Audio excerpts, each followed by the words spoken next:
O Mauro, quem vai olhar nesse fim de semana para o adversário e enxergar nele um perigo maior? O Fla quando olhar para o Internacional ou o Internacional quando olhar para o Fla no Beira-Rio?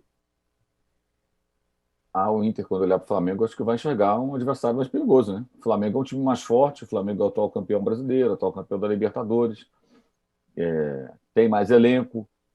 O Inter está à frente do Flamengo no saldo de gols na classificação do campeonato, mas o Flamengo é um time mais forte e ascensão. Se porventura o Flamengo for derrotado, acho que é mais factível imaginar o Flamengo tendo recuperação no campeonato do que o Inter, que já faz um esforço muito grande para ocupar essa posição. A gente percebe isso, inclusive, no desempenho na Libertadores, que não é bom. Mas classificou, mas o desempenho não é bom. Né? Ontem, de novo. Poupou jogadores, sim, mas o desempenho não é bom. É só olhar o geral, né? O que o Inter apresentou na fase de grupos. Né? Se classificou, é verdade, mas se tivesse essa chave entre os dois times, né? Além dos dois times brasileiros, os gaúchos, Grêmio e Inter, tivéssemos aí entre América de Cali e Universidade Católica um que desgarrasse, pontuasse mais, e o outro mais fraquinho, possivelmente o Inter ia ficar fora, ia entrar o Grêmio e esse outro. Mas os dois ficaram se engalfinhando ali, um tirando ponto do outro, né? E o começo da Católica foi muito ruim, né? Inclusive, agora na volta, quando voltou ao futebol, ganhou do Grêmio e ganhou do Inter. Então, os dois jogos em casa. Aí, de repente, nós poderíamos ter um outro cenário e talvez fosse até eliminado. Mas o Inter tem um elenco mais curto, teve lesões importantes, perdeu jogadores de peso. É um trabalho também que está no começo do seu técnico, né? Assim como o do Flamengo. Mas o Flamengo já tinha um elenco já preparado, pronto, muito forte. O Cudê, embora tenha começado antes do Domenech, ele teve que iniciar um trabalho mais lá embaixo. Né? Então eu acho que o Inter olha para o adversário mais forte hoje. O Arnaldo, o Cudê poupou na Libertadores, o time perdeu e tudo mais, mesmo assim classificou, mas tudo isso para encarar o Flamengo. Mas o que o Mauro falou é que o time do Flamengo é mais forte, né? O elenco e tudo mais. Eu tenho a sensação que o caminho para o Inter, por incrível que pareça, a Libertadores é mais possível do que o Campeonato Brasileiro. Mas, de qualquer forma, o Inter vai aí com força total, ou pelo menos com o melhor que pode contra o Flamengo. É, companheiros, eu vejo o Inter nessa temporada com uma estratégia argentina para administrar competições e não com uma estratégia brasileira. Isso pode ser assim mais visível até se a gente comparar o Inter com o Grêmio, que sempre teve a estratégia brasileira barra Renato Portaluppi, né? Que é o torneio principal de pontos corridos vai deixando de lado até não ter mais condição de brigar lá em cima. Tem, acho que, dois fatores. O fato de o Inter não ganhar um torneio nacional desde 1979 e até institucionalmente ser mais importante para o Inter a briga pelo brasileiro do que propriamente pelo um torneio sul-americano, e a presença de um técnico argentino que está acostumado a viver a Libertadores desde que jogava de uma seguinte forma: a fase de grupos é uma etapa, o mata-mata é outro campeonato. Os argentinos lidam muito bem com isso, o Boca, o River. O que importa é passar, né? E quando o Inter, num grupo com o Grêmio, viu que dava para passar, mesmo que raspando, ele foi, na medida do possível, não largando o brasileiro de uma forma que pudesse lidar com as duas coisas. E chega no confronto direto, eu acho que o Inter joga uma final, né, literalmente, do brasileiro contra o Flamengo em casa, mesmo sem torcida. Acho que é a oportunidade, e o Inter chega preservando alguns dos seus principais jogadores, Tironi, né? Não levou para jogar contra a Católica, o Cudê, os seus jogadores mais essenciais, e vai jogar todas as fichas. Eu vejo o seguinte: uma diferença grande entre os dois, em termos de elenco, em termos de potencial. Eu acho que o Flamengo hoje tem condição, por exemplo, de jogar 3 competições para ganhar, sobretudo depois de ter zerado os seus jogos no Brasileiro. Então, o Flamengo tem no meio de semana o Atlético Paranaense pela Copa do Brasil, vai ter condição, vai ter um time interessante para também se classificar na Copa do Brasil. Aí eu vejo que aí é demais para o Inter, sabe? O Inter não vai, contra o Atlético Goianiense na Copa do Brasil, ter força para jogar 3 ao mesmo tempo. E já sabe disso, está todo mundo já conversado sobre isso. E assim como um time argentino faz, na Copa ele vai com um time alternativo.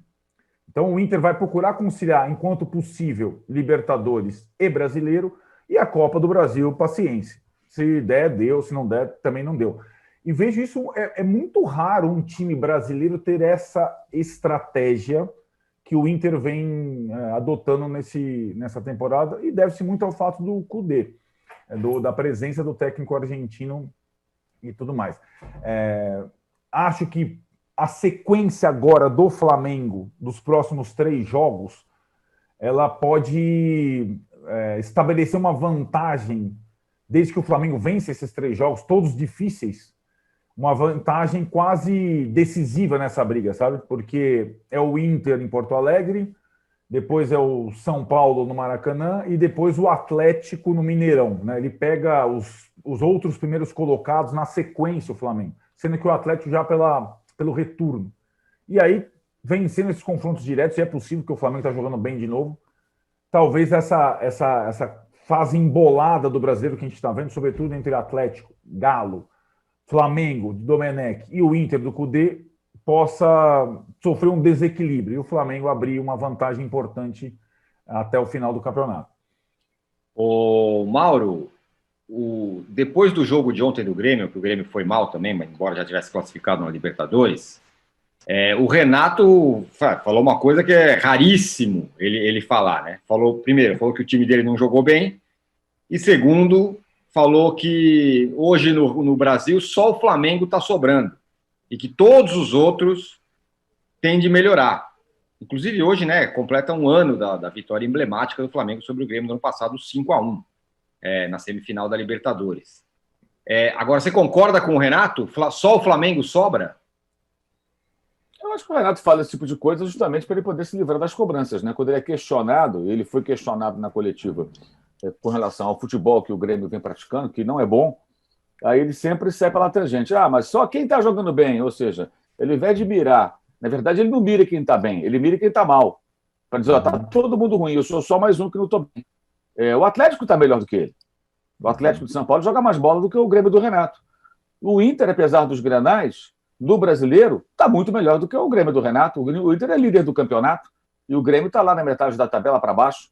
Ou seja, ele está jogando sem compromisso nenhum do brasileiro. Eu estou na Libertadores. Ele nem estreou a Copa do Brasil ainda. Está só na Libertadores. Não faz uma grande campanha. Foi líder. Futebol apresentado não foi bom. Nesse jogo, no jogo contra a Católica, o Grêmio não vem bem. Não vem bem. Já no Campeonato Gaúcho, perdeu o primeiro turno para o Caxias. Na final, foi derrotado pelo Caxias no último jogo, foi campeão, porque havia vencido por 2-0 na Serra Gaúcha no jogo de ida. Então, são vários momentos aí que o Grêmio deixou a desejar. Não tem jogado bem. Então, o São Paulo já fez jogos melhores esse ano, com todas as críticas ao Fernando Diniz. O Atlético joga melhor, o Inter no Brasileiro joga melhor, embora na Libertadores, acabei de falar, não tenha feito uma campanha legal nessa fase, classificou, mas não jogou bem. Não é só o Flamengo, outros times estão melhores. O Fortaleza é melhor do que o Grêmio, mais bem colocado, jogando mais bola. Se você olhar, inclusive, os investimentos dos dois elencos, o Fortaleza é melhor que o Grêmio. O Fluminense está melhor que o Grêmio no Brasileiro, tem uma campanha melhor, tem jogado melhor. O Grêmio foi a Belo Horizonte, o Atlético passou o rodo. O Atlético foi a Belo Horizonte, só para usar um exemplo, e empatou. O Fluminense empatou, jogou sem os dois veteranos, montou a estratégia para aquele jogo. Então, outras equipes estão jogando melhor que o Grêmio. O Grêmio, desse dia da goleada de 5-0 para cá, o que aconteceu de lá para cá? O Flamengo foi campeão da Libertadores, foi campeão brasileiro, ganhou outras taças no começo do ano de 2020, o Jesus foi embora, entrou o Domenech, passou por uma turbulência, tomou de 5-0, devolveu lá uma goleada não igual, mas fez 4-0, se classificou antecipadamente da Libertadores, até jogando melhor, passou por surto de Covid e está fortalecido de novo. E o Grêmio está o quê? Está ali, no mesmo lugar. Mas o elenco não é tão bom. Quem pediu o Thiago Neves? Quem que pede vários jogadores que estão embaixo dizendo que vai recuperá-los e nem sempre consegue recuperá-los? É o Renato. É o Renato. Aí quando acerta, o Diego Souza tem sido útil. É verdade. Aí ponto para o Renato. Mas e os que ele pede que vão embora? O André já foi embora. Né? O Thiago Neves foi embora. Tem vários. O Robinho mesmo, né, que perdeu. Vários nomes. O Robinho mesmo que perdeu o pênalti. Isso. Não conseguiu jogar uma partida boa até agora, né? Pois é, são vários jogadores que ele pediu. Então, tem a chancela do Renato. Só que o Renato ele tem um tamanho histórico, né, no Grêmio, que é uma capa que o protege, é uma couraça protetora. Então ele faz o que ele quer, ele fala o que ele quer, ele nunca é questionado como um ser humano mortal. Se existe um imortal no Grêmio, é o próprio Renato. Esse é o imortal do Grêmio. Ele pode fazer o que ele quiser, ele pode falar o que ele quiser, que sempre vai ser defendido por parte da torcida. Isso aí é ali que ele certo. Certamente, nesse momento que eu estou dizendo isso aqui, algum gremista ou alguns gremistas que estão acompanhando, ou vários até, já estão, que gosta do Renato. Não é que eu não gosto do Renato, tem nada contra o Renato. O trabalho atual não é bom. Não é bom. E ele nunca fala sobre isso. Ele sempre sai para lá tangente, joga com as palavras, ele é malandro, esperto. Né? Aí ele vem com essa, não, ninguém está bem. Pode ser que ninguém esteja jogando futebol excepcional, mas existem equipes no Brasil, no Campeonato Nacional, jogando melhor do que o Grêmio. O Arnaldo, agora, se a gente pegar aquele bela história, né? Pegar o recorte do campeonato. O recorte do campeonato mostra o Flamengo crescendo, né? E aí já está todo mundo com medo do Flamengo. O time do Domenech tá se acertando e tudo mais, ganhando, passou por cima do Corinthians e etc. E por outro lado, o Galo, que todo mundo falava, não, isso aí só tem uma competição, pô, o Sampaoli vai arrebentar, vai não sei o quê, dando algum sinal de fragilidade, ou pelo menos tropeçando no meio do caminho, como aconteceu na última partida contra o Bahia. Uhum. O Galo não entra nesse time de quem está sobrando?